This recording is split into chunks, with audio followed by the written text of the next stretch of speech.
ইসলামে আন্দোলনদার মাথায় টুপি আর দাড়ি থাকলে ধর ধর আছে কি নাই?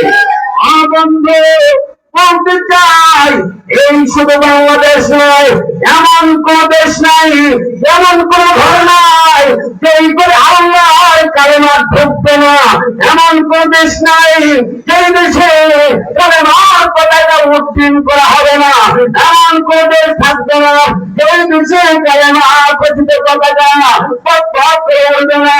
আমার ভাইরা শুধু বাংলাদেশ নয়, সারা পৃথিবীতে ইসলামী মিশন বাস্তবায়ন করার জন্য, কালেমার পতাকা উত্তীর্ণ করার জন্য মাটির যখন আগমন হবে, এটা পৃথিবীতে কালেমা ঘোষিত পতাকা সেই মিশনে আমরা কর্মী হওয়ার জন্য হাত করে দেখায়।